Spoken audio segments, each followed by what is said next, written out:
방금 두 분의 간증을 들었는데 어떠셨어요? 네. 간증을 들으면서 간증만 듣고 개원 예배를 끝냈으면 참 좋겠다. 더 이상 드릴 말씀이 별로 없을 것 같다. 간증만큼 강력한 메시지는 없는 것 같습니다. 너무 은혜가 되고 기대가 되지 않습니까? 네. 아멘. 네. 먼저 양해 말씀을 좀 드리고 싶은 게 있는데요. 여러분 면접할 때 우리 특히 BTC1 훈련생들 중에 같이 면접을 했는데 안 보이는 지체들이 좀 보이지 않아요? 이번에 너무 힘들었어요. 정말 우리 간사님들 숫자도 제한적이고 또 훈련 환경과 여건이 제한돼 있어서 다 수용하고 싶었지만 어쩔 수 없이 이렇게 떨어질 수밖에 없는 분이 계세요. 사실 3월 1일 선교대회 끝나고 어떤 한 분이 저한테 이렇게 달려와가지고 정말 안타까운 눈으로, 좀 원망스러운 눈으로 저에게 순장님 저 떨어졌는데 어떻게 된 거예요? 그러더라고요. 제가 그냥 무슨 말을 해야 될지 몸둘 바를 몰랐습니다. 죄송합니다. 다 붙여드리고 싶은데 우리 또 환경적인 제한이 있어서 이게 떨어뜨리려고 하니까 뭐 이제 환경이 좀 힘드신 분 있잖아요. 그런 분들한테 말씀을 드렸더니 꼭 받아야 되겠다. 그래서 여기 떨어질 수 있는 기준이 없어요. 그랬더니 맨투맨 횟수 뭐 이런 게 있잖아요. 우리 지원 자격에. 근데 이분이 또 보니까 하반기에 해외에 가게 돼가지고 상반기에 꼭 받고 싶어 했어요. 근데 떨어뜨리려고 하니까 없어요. 뭐 자격 요건에 해당이 안 되는 분. 맨투맨 횟수 한두 번 부족한 거. 그것 때문에 떨어졌거든요. 그래서 너무 그분한테 개인적으로 다시 한번 제가 죄송하다고 말씀드리고, 또 여러분들 중에도 지금 어려운 환경이지만 이렇게 받겠다고 자원하신 분 정말 감사를 드리고요. 특히 훈련 받다가 중간에 이렇게 그만둘 일이 없겠지만 만약 그만두게 된다면 정말 미안하게 생각해야 돼요. 그죠? 그 한 분이라도 더 받을 수 있는데, 그죠? 우리의 사역은 질적 사역이라 이렇게 많이 받아서 많이 훈련시키면 좋겠지만 한 분이라도 제대로 세우는 게 우리 훈련이거든요. 그걸 잘 이해해 주시고 양해해 주셨으면 좋겠습니다. 저는 BBB 생각하면은 너무너무 감사해요. 제 생애에 있어서 가장 귀한 만남, 가장 소중한 만남 하나를 선택하라면 저는 자신 있게 이 BBB와의 만남이라고 얘기를 합니다. 왜 그런지 아세요? BBB는 저에게 크게 세 가지를 만나게 했어요. 첫 번째, 복음을 만났어요. 저는 교회 생활을 한 10여 년 이상 했는데 사실은 복음을 제대로 몰랐어요. BBB 와서 복음을 제대로 만나니까 복음을 전하고 싶은 마음이 생기더라고요. 예수님 때문에 정말 감동을 받고 눈물을 흘린 적이 한 번도 없었는데 BBB 와서 정말 그리스도를 제대로 만나니까 이게 얼마나 가치 있는 걸 알게 되고 또 복음을 전하겠다는 그런 마음이 저절로 생기더라고요. 우리가 이게 복음을 전하고자 하는 마음이 없다면 어쩌면 복음을 다시 들어야 되는지도 모른다라는 생각을 하게 됐어요. 두 번째 만남은 비전을 만났어요. 저는 직장 생활을 할 때 직장에 다니는 이유와 목적은 생계 유지와 나의 출세, 고상하게 이야기하면 자아 실현. 얼마나 멋있어요. 그게 전부였어요. 근데 믿는 사람이나 믿지 않는 사람이나 차이가 하나도 없었어요. 그러나 이 BBB를 통해서 비전을 만났어요. 직장 선교. 하나님께서 이 직장 선교를 위해서 나를 이곳에 보냈다고 생각하니까 마음 자세가 달라지는 거예요. 믿는 자하고 믿지 않는 자. 명확한 구분이 그겁니다. 정말 믿는 자라면 직장에 다니는 이유와 목적이 바로 직장 선교라는 거죠. 세 번째 만남은 훈련을 만났어요. 마음만 가지고는 절대 우리의 삶이 변하지 않습니다. 경건의 모양은 있을지 모르지만 경건의 능력이 안 나타나요. 겉으로는 교회 다니고 직분도 있고 하지만 기도도 못해, 암송도 못해. 전도는 전도사님이 하는 거죠. 양육은 목사님이나 하는 줄 알았어요. 제가 그랬어요. 근데 BBB 와서 훈련을 받다 보니까 어떻게 됩니까? 전도와 양육이 제일 쉬웠어요. 물론 다 쉬운 게 하나도 없지만 그 중에서 전도와 양육이 제일 쉬웠던 것 같아요. 제가 은행에서 한 22년 최근 근무하다가 갑작스럽게 지점으로 발령이 났어요. 본점에만 있다가. 근데 본점에만 있다가 지점에 나오면 아무것도 몰라요. 그 주위의 지점 식구들이 저를 보더니 참 걱정스러운 눈으로 저를 보면서 안타까워하더라고요. 근데 나가서 이 영업을 해야 돼요, 지점은. 근데 영업 중에서 지인 영업이 있고 맨땅 영업이라고 있어요. 근데 저는 맨땅 영업이 제일 쉬웠어요. 이 전도할 때 생각이 나더라고요. 빌딩을 하나 정해가지고요, 맨 위에부터 이렇게 하나씩 내려오면서 회사의 문을 두드리고 제 명함을 전하면서 이번에 새로 왔는데 혹시 은행 거래하는데 불편함이 없냐고 항상 인사하고 다니니까 어떤 분은 앉아서 차도 한 잔 주시고, 그래서 맨땅 영업이 너무 재밌는 거예요. 야, 아직까지 이제 씨를 뿌리는 작업을 하고 있는데 하나님께서 어떻게 인도하실지. 제가 이제 노방전도 하면서 또 STP 하면서 막 이렇게 직장문 두드리고 하는 것들에 비하면 너무 쉬웠어요. 영업에도 이게 도움이 되는구나, 훈련이. 그래서 저는 사실은 이게 모태신앙이었어요. 아까도 얘기했지만 제대로 하는 게 하나도 없었어요. 그런데 이렇게 훈련을 통해서 정말 하나님께서 이렇게 빚어가시는 것을 볼 때 아직도 부족하지만 너무 감사하고 비비를 생각하면 막 자랑하고 싶어요. 그래서 인생에 만나면 인생의 그 방황은 예수 그리스도 만나면 끝나지만 신앙생활의 방황은 비비비를 만나야 끝난다. 항상 선전하고 다니죠.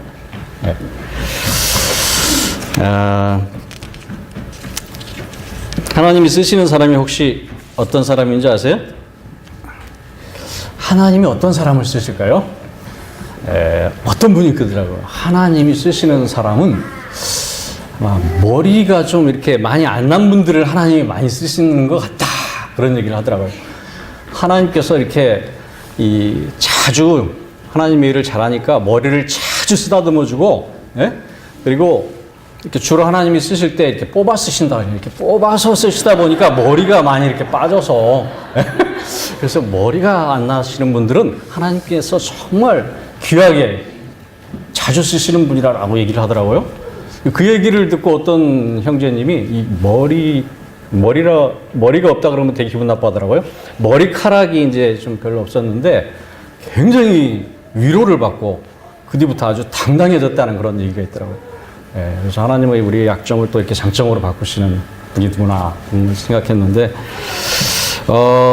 여러분, BTC 1 훈련생들한테만 제가 여쭤볼게요. 디모데후서 2장에 보면 금그릇, 은그릇, 나무그릇, 질그릇이 있는데 하나님이 쓰시는 그릇은 어떤 그릇일까요?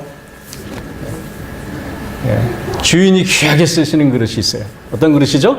금그릇, 은그릇, 나무그릇, 질그릇 중에? 어떻게 알았어요? 성경을 많이 보시는구나. 하나님께서 깨끗한 그릇, 깨끗하게 잘 준비된 그릇. 우리의 겉모습이 어떤 모습일지 모르지만 하나님께서는 깨끗하게 잘 준비된 그릇을 사용하신다는 것이요. 바로 이 훈련을 통해서 우리를 깨끗하게 잘 준비되기를 원하시는 것 같아요. 그래서 저는 이 깨끗하게 잘 준비된 그릇을 저는 제자라고 이야기를 하고 싶어요. 제자. 여러분, 제자란 무엇입니까?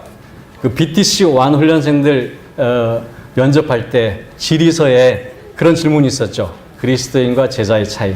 어떻게 적으셨어요? 제가 보니까 너무 잘 적으셨더라고요. 그리스도인은 그냥 예수님을 믿는 자, 그리고 제자는 예수님을 따르는 자, 예수님을 닮아가는 자, 뭐 이런 식으로 공통된 대부분의 답이 그랬어요. 근데 이번에는 좀 특이하게 또 수준이 굉장히 높은 훈련생이 하나 있더라고요. 제자라는 표현을 뭐라고 적었냐면 핍박을 즐거워하는 자. 와. 이 목숨까지 버릴 수 있는 자. 야, 이 제자를 이렇게 표현했어요. 아, 그래서 이번에 훈련생들은 정말 어느 훈련생보다 수준이 높구나, 이런 생각이 들더라고요. 그래서 이 훈련생은 정말 제일 센 간사님을 좀 붙여주면 좋겠다. 그러니까 아무나 붙여주면 안 되겠다, 이런 생각이 들었는데 이미 다 팀 편성이 끝났더라고요. 너무 하여간 안타까웠어요. 성경에서 이 제자의 삶을 잘 표현한 말씀이 있는데 생각나는 말씀이 있어요. 이 제자의 삶을 가장 잘 표현한 성경 말씀, 제가 하나를 찾으라면 바로 오늘 본문 말씀 마태복음 28장 19, 20절인 것 같아요.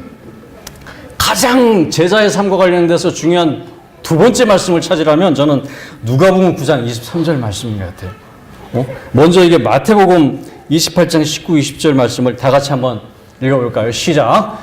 그러므로 너희는 가서 모든 민족을 제자로 삼아 아버지와 아들과 성령의 이름으로 세례를 베풀고 내가 너희에게 분부한 모든 것을 가르쳐 지키게 하라. 볼지어다 내가 세상 끝날까지 너희와 항상 함께 있으리라. 자, 여기에서 제자란 어떤 사람이라고 혹시 표현되어 있는지 찾으실 수 있어요? 자, 제자란 한마디로 제자를 삼는 사람이 제자예요. 핵심적으로 표현하면 제자는 제자를 삼는 자가 제자다. 이 말씀이 언제 누구에게 한 말씀이에요? 예수님께서 이 땅에 있는 마지막 순간에 승천하기 직전에 11 제자들 앞에서 마지막으로 유언과 같이 당부하신 말씀. 가장 중요한 말씀. 제자라면 반드시 따라야 될 말씀. 제자가 아니면 관심이 없을 수도 있어요. 정말 제자라면, 제자가 되길 원한다면 이 말씀만은 반드시 지켜야 된다는 거죠. 우리 3월 1일 선교대회 때 우리 권영전 목사님께서 그런 얘기를 하시더라고요. 성경에 예수님의 말씀이 참 많잖아요. 하라고 말씀하신 것들이 너무 많아요. 그걸 다 우리는 물론 지키려고 해야 되지만 그 중에서도 가장 중요한 말씀 뭐예요? 바로 이 말씀이죠. 다른 건 못 지켜도 이 말씀만은 지켜라. 그런 뜻 아니겠어요? 제자라면. 그래서 너무너무 중요한 말씀. 제자의 삶에 있어서 킹핀과 같은 말씀이라고 저는 생각해요. 여러분 킹핀이라고 아시죠? 이 보링장에 가면 10개의 핀이 있는데 그 중에서 가운데 있는 핀 하나만 정통으로 탁 맞추면 다른 9개 핀들이 도미노같이 쫙 넘어가잖아요. 많이 해봤죠? 바로 이 킹핀. 제자의 삶에 있어서 이것만 바라보고 앞으로 나가다 보면 다른 문제들이 자연스럽게 정리가 되는, 신앙생활의 고민과 문제가 쫙 정리가 되는 그런 말씀이라고 저는 생각이 들더라고요. 본문을 잠시 살펴보면 여기 헬라어로 이 4개의 동사가 나와요. 아시죠? 가라, 제자를 삼으라, 세례를 베풀라, 그리고 가르쳐 시키게 하라. 근데 여기 주동사가 하나 있고 보조동사가 3개가 있다 그랬죠? 주동사는 아까 얘기했듯이 제자를 삼으라. 근데 이 제자를 삼으라를 꾸며주는 보조동사 3개가 가라, 세례를 베풀라. 세례를 베풀라는 그 당시 전도하나. 그리고 가르쳐 지키게 하라. 양육하고 훈련하라. 그래서 이 제자를 삼는다는 것은 우리가 가서 복음을 전하고 그들을 양육하는 거예요. 이게 바로 제자를 삼는 과정이에요. 너무너무 중요한 말씀. 이 말씀을 많은 사람들이 그냥 단순히 전도하라 수준으로만 이해하는 경우가 참 많은 것 같아요. 이 제자를 삼으라는 말이 이만큼 중요한 그 뜻을 가지고 있다는 거. 우리 BTC 훈련생들 새롭게 깨달았죠? 예? 표정을 보니까 반은 새롭게 깨달은 것 같은데, 그죠? 예. 자, 그래서 우리의 문제는 뭐예요? 우리 신앙생활의 목표가 너무 많아요. 해야 될 과제들이 너무 많아요. 그러나 이 한 가지 잘 붙잡고 가면 신앙의 어떤 방향성을 잃지 않고 잘 갈 수 있다고 저는 생각합니다. 우스갯 이야기가 있는데 어떤 분이 생각을 많이 하다가 계단에서 넘어졌대요. 그런데 자기가 내려가다 넘어졌는지 올라가다 넘어졌는지 생각이 안 나대요. 생각을 너무 많이 하고 열심히 하다 보면 방향을 잃어버릴 수 있어요. 그렇죠? 그래서 우리가 방향을 꼭 붙잡고 가기 위해서는 이 말씀을 가장 우선적으로 좀 붙잡았으면 좋겠다. 명심했으면 좋겠다. 이 말씀을 드리고 싶습니다. 아멘. 자, 또 두 번째 중요한 말씀. 누가복음 9장 23절. 다 같이 한번 읽어보겠습니다. 시작. 또 우리에게 이르시되 아무든지 나를 따라오려거든 자기를 부인하고 날마다 제 십자가를 지고 나를 따를 것이니라. 바로 제자의 삶은 예수님을 따르는 삶이라 그랬는데 예수님을 따르는 삶과 관련해서 끝까지 지속적으로 주님을 따르는 삶을 살기 위해서는 이 말씀을 또 붙잡아야 돼요. 제자 사역의 이 롱런의 비결, 저는 이 말씀이라고 저는 생각합니다. 우리 마태복음 28장 말씀을 붙잡고 방향을 잃지 않고 달려가야 되겠지만 또 이 말씀을 붙잡고 끝까지 지속적으로 우리가 달려갈 수 있는 비결이 이 말씀이라고 저는 생각합니다. 여기에서 혹시 키워드를 한번 찾아보셨어요? 저는 이게 자기 부인과 날마다 이 부분이 특별히 저는 마음에 와닿더라고요. 제가 옛날에 이 말씀을 듣고 이렇게 묵상을 한 적이 있어요. 자기 부인과 날마다를 가지고 묵상을 했는데 이 자기 부인을 이렇게 묵상하다 보니까 떠오르는 생각 두 가지가 있어요. 집사람하고 어렵다. 이 두 단어가 생각이 나더라고요. 이 자기 부인을 생각하면 이 집사람이 생각이 나고 어렵다. 이 생각이 나는 것 같아요. 자, 우리말이 너무 좋은 것 같아요. 그래요? 우리 말만 묵상이 가능한 이 자기 부인. 예? 원래의 뜻은 그게 아니지만 저는 하여튼 이게 연결이 되는 것 같아요. 하여튼. 그래서 제가 저걸 묵상하면서 그렇게 이렇게 묵상 노트에다 적었던 기억이 나요. 자기 부인의 시작은 아내에게 잔소리를 듣지 않는 것이다. 하루라도. 자기 부인의 완성은 아내에게 칭찬을 받는 데까지 나아가는 것이다. 야, 지금도 와닿는 것 같아요. 근데 여러분 놀라운 일이 생겼어요. 이번 주에 제가 아내한테 잔소리를 한 번도 안 들었어요. 잔소리라고 표현하면 그분이 들으면 상당히 화를 낼 거예요. 뭐 꾸중, 책망 이런 단어로 바꿔야 되는데 하여튼 제가 이번 주는 한 번도 잔소리를 안 들었어요. 비결이 뭔지 아세요? 이번 주 아내가 멀리 여행을 가 계세요. 그래가지고 얼마나 마음이 편안하고 감사한지. 그래서 참 제 실체가 그 정도예요. 이렇게 부족하고 연약한 저를 정말 하나님께서 또 이렇게 인도하시고 사용하신 것이 더 은혜가 되는 것 같습니다. 할렐루야. 어떤 부부의 그런 예화가 있더라고요. 어떤 크리스찬 부부가 있었는데 아내가 이제 몸이 좀 아파서 주일날 교회를 못 가고 남편 혼자 갔나 봐요. 남편이 교회 갔다 오더니 그대로 그렇게 아내에게 정성스럽게 잘한다는 것이에요. 그래서 아내가 너무너무 이상해서 궁금하기도 하고 왜 이렇게 남편이 이렇게 나에게 잘하나. 그래서 다음날 친구 집사님한테 전화해서 물어봤대요. 혹시 남편이 갑자기 교회에서 예배드리고 와서 나한테 너무 잘하는데 혹시 목사님 설교 말씀 주제가 뭐였어? 하고 친구 집사님한테 물어봤는데 그 주제 말씀이 아마 원수를 사랑하라 했을 거야. 원수를 사랑하라. 야, 그 말씀을 이제 실천하기 위해서 바로 이게 원수, 이게 왼수라고도 이렇게 우리가 발음하는데, 원수는 어떻게 보면은 가장 가까이 있다고 저는 생각합니다. 저 멀리 있는 분 계시잖아요, 북한에. 그분들은 원수라고 하는데 전혀 상처를 안 받아요. 제가 힘들지가 않아요. 왜? 뭐 너무 멀리 있어서 나한테 이렇게 짐이 안 되는 것 같아요. 물론 기도할 때 이제 그런 무거운 마음이 가끔씩 들지만, 근데 가장 나를 힘들게 하고 어렵게 하는 사람은 누구예요? 가정에 보면 또 한 사람씩 있어요. 원수. 지금 막 생각나는 사람 있잖아요. 또 직장에도 보면 꼭 한 사람 이상은 있어요. 근데 또 공동체에도 보면 찾아보면 있어요. 특히 여러분도 훈련을 받게 되는데 팀을 편성해서 하는데 그 중에 또 한 사람 왼수가 있어요. 이 얘기하면 제가 또 걱정이 되는 게 이따가 팀 모임을 할 때 혹시 왼수가 누구지? 나를 힘들게 하고 어렵게 할 그 왼수가 누구지 하면서 이렇게 눈치를 보지 않을까 그런 생각이 되는데 가끔 그런 훈련생이 있어요. 저희 팀은 너무 좋아요. 너무 멤버들이 좋아서 분위기 너무 좋고 참 감사해요. 이런 훈련생이 있더라고요. 근데 제가 볼 때 그런 경우에는 자기 자신이 왼수가 될 수가 있어요. 그래서 옆에 있는 다른 훈련생들이 성숙하고 그래서 배려하고 양보하고 자기 부인을 잘해서 분위기가 이렇게 좋고 함께 갈 수 있는 것이라고 생각하면 거의 맞습니다. 근데 간혹 그런 경우도 있어요. 진짜 멤버들이 좋은 경우도 있어요. 그런 경우는 훈련 간사가 또 왼수인 경우가 있어요. 너무 지독해가지고. 그런 경우도 가끔 있으니 여러분 훈련의 이 목적이 여러분의 삶을 다듬고 자기 부인의 삶을 살게 하기 위해서 그런 분들을 하나씩 숨겨놨다라고 생각하면 맞습니다.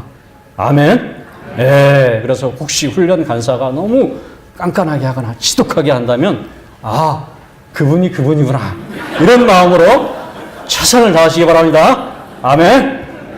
그 말씀을 제가 꼭 당부드리고 싶었어요. 자, 여기서 보면 제가 날마다 이 부분도 묵상을 했는데 날마다 너무 중요하죠. 우리가 사도 바울도 그런 고백을 했잖아요. 고린도전서에서 날마다 나는 죽노라. 이게 날마다 나를 죽이지 않으면 내가 살아난다는 거 아니에요. 죽은 것 같지만 죽은 게 아니라는 거죠. 그죠? 그러니까 예수 그리스도를 믿고 십자가에서 예수 그리스도와 함께 죽은 것 같지만 이 자아는 아직도 죽지 않았다는 거예요. 평생. 그래서 날마다 나는 죽노라. 근데 어떻게 하면 날마다 나를 죽일 수 있어요? 날마다 말씀의 자리, 기도의 자리로 나가야 돼요. 우리 BTC 훈련할 때 가장 강조하는 게 어쩌면 말씀의 자리, 기도의 자리. 그게 바로 경건의 능력을 공급받는 자리예요. 우리가 전도하고 양육하는 건 겉으로 드러나는 제자의 열매지만 정말 우리가 많은 시간을 들이고 투자해야 될 자리는 말씀의 자리, 기도의 자리. 그 속에서 나의 삶을 돌아보고 비춰보고 훈련 이후에도 이렇게 계속 아까 보면은 큐티도 나누고 하는 것들이 날마다 나를 말씀과 기도로 비추어 보고 내 삶을 돌아보고 하나님께 끝까지 제자의 삶으로 쓰임받고자 하는 그런 마음으로 날마다 나를 부인하고 나를 돌아보는 시간. 그게 바로 이게 날마다 나는 죽노라. 그 고백이 아닌가 저는 생각이 듭니다. 근데 이게 마음만 가지고 안 되잖아요. 그래서 우리가 점검을 통해서 말씀과 기도가 잘 되는지 하고 있습니다. 형식적으로 하지 마시고 정말 제대로 깊이 있는 그런 말씀과 기도의 시간이 될 수 있도록 집중했으면 좋겠다. 이 말씀을 당부드리고 싶어요. 그렇게 하실 수 있겠습니까? 예, 데마가 세상을 사랑하여 바울을 버리고 떠났다고 말씀 나오죠? 어떤 분들은 데마가 떠난 이유가 날마다 큐티를 제대로 안 해서 떠났다는 그런 얘기가 있어요. 날마다 하나님 말씀 묵상하고 하나님과 가까이 하고 하나님과 교제 안에 있으면 환경이 좀 어려워도 환경이 좀 힘들어도 이길 수 있는 힘이 거기서 나오거든요. 그런 마음으로 훈련에 집중했으면 좋겠습니다. 예, 정리하겠습니다. 제자란 누구라고요? 제자를 삼는 사람이 진정한 제자다. 지속적으로 제자의 삶을 살려면 어떻게 해야 된다고요? 날마다 자기 부인의 삶, 말씀의 자리, 기도의 자리가 날마다 있어야 된다는 사실. 이거를 꼭 붙잡았으면 좋겠습니다. 이 땅의 부흥은 몇 명이 필요하다고요? 4명이면 충분합니다. 이 땅의 부흥은 숫자가 아니라고 제가 항상 강조하고 있죠. 헌신된 소수의 충성된 제자들. 그게 바로 우리 부흥의 지름길입니다. 부흥은 누구로부터 시작한다고요? 바로 너로부터? 네, 나로부터. 내가 있는 그 자리. 지금부터 시작한다는 사실을 꼭 기억하고 현재에 집중할 수 있는 우리 훈련생 되었으면 좋겠습니다. 제가 기도하고 마칩니다. 존귀하신 아버지 하나님.